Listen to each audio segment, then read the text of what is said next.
What is up, my little pretties? It's your mistress, the Queen of Lions here, and today we are back with another episode of Shadows and Pretties. Now, this is episode 63. So, last episode, we were talking about, well, you could probably already guessed, we already talked about, well, Bambi, the Prince of the Forest.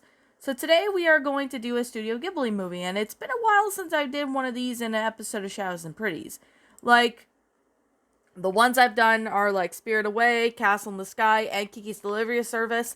I found out I have not done this episode yet. Well, the episode regarding, this movie called Princess Mononoke, which today that's what I'm going to be talking about today. So I just rewatched it for the first time in ages, and I have to say, it's a pretty good story. I'm not going to lie. It's a pretty good, well-made story. So, with that being said, it's a fantasy film that is written and directed by Hayao Miyazaki, and it was animated by Studio Ghibili at this time. So, Princess Mononoke sets in a Muromachi period in Japan, somewhere around maybe 1336 or 1573, well, around that corner, which includes fantasy elements that the story follows a young Emish prince named Ashika, who is involvement with struggle between the gods of the forest and humans who become resources.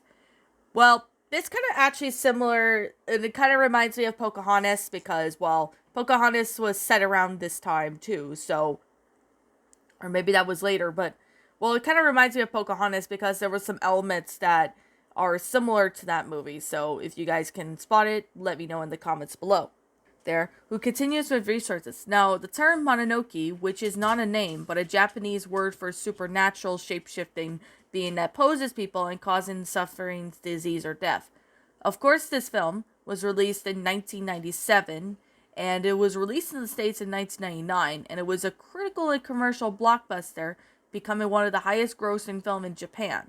So it has also been held at Japan's box office record being by domestic films until Spirit Away, another Hayao Miyazaki film that was dubbed in English, and of course, it was very popular. So, with that being said, I'm just going to let you guys know right now that I'm going to be spoiling pretty much everything about this movie, so if you don't want me to spoil it or don't want to hear it, I highly recommend you click off this video right now if you want to. So, I'm going to give you guys a few seconds to click off the video if you don't want to.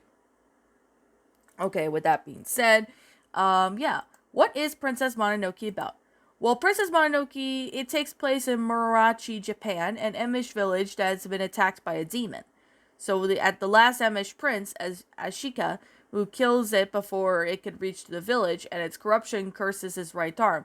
It causes him to give him superhuman strength, but it will eventually spread and kill him.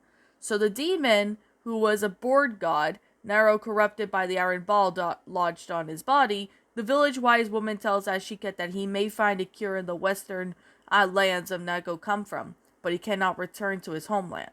So heading west, Ashika meets Jikobo, who is an opportunist and is posing as a monk, and tells Ashika that he may be able to find help in the great forest spirit.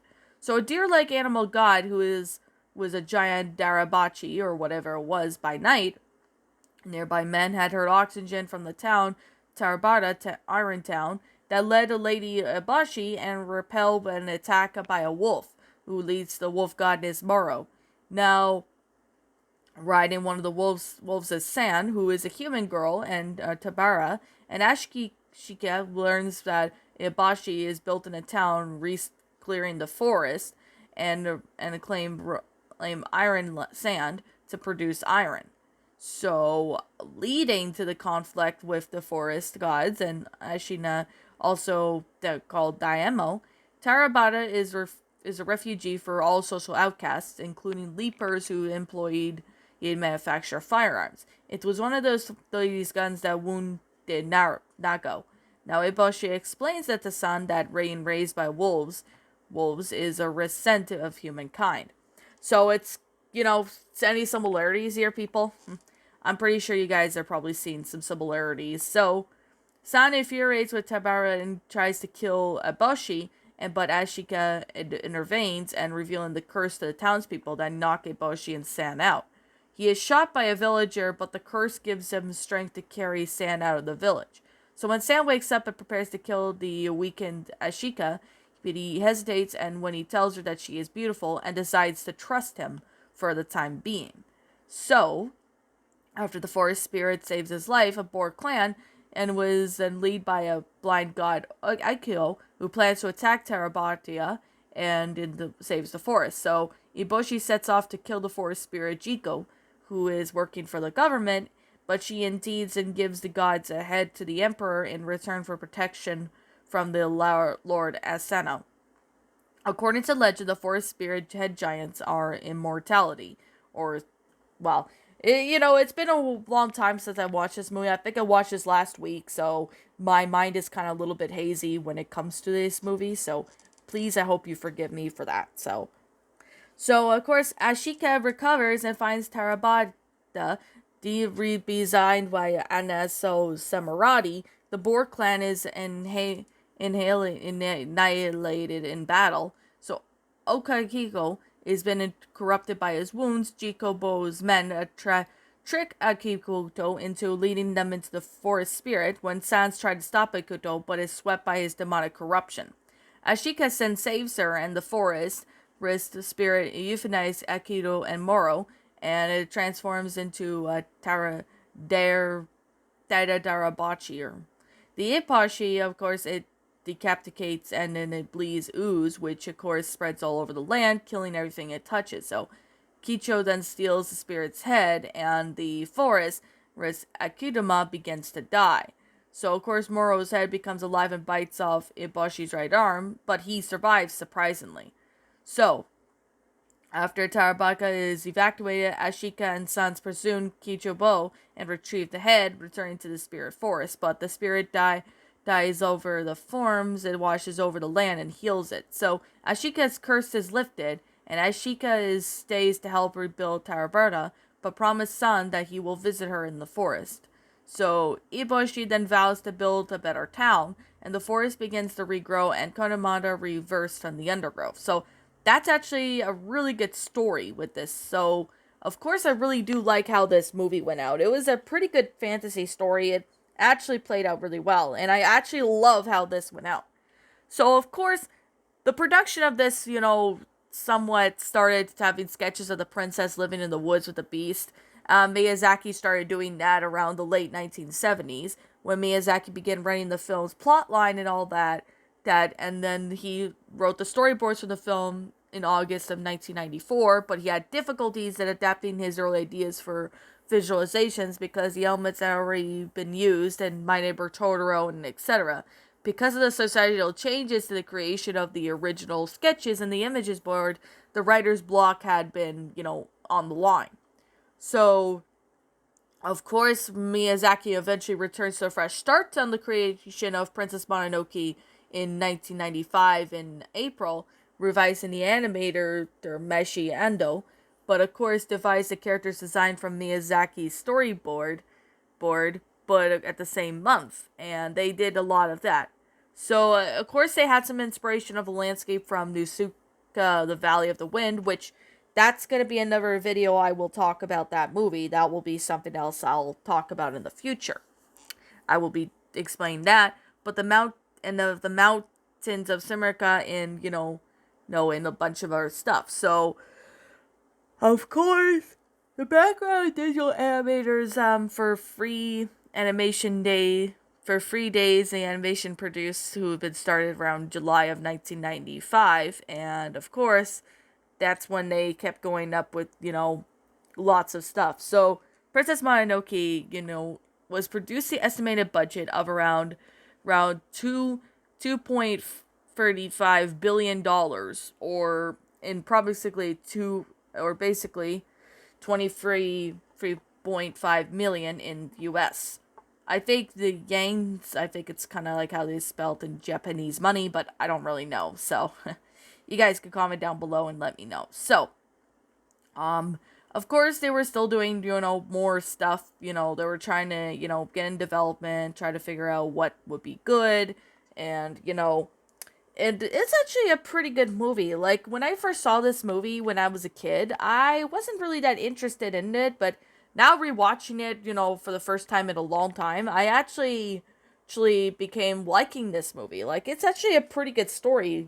Seeing a girl living in the forest but with a guy who, well, not with a guy, but and then meets a guy who came from a one city who was cursed, and that is actually pretty interesting.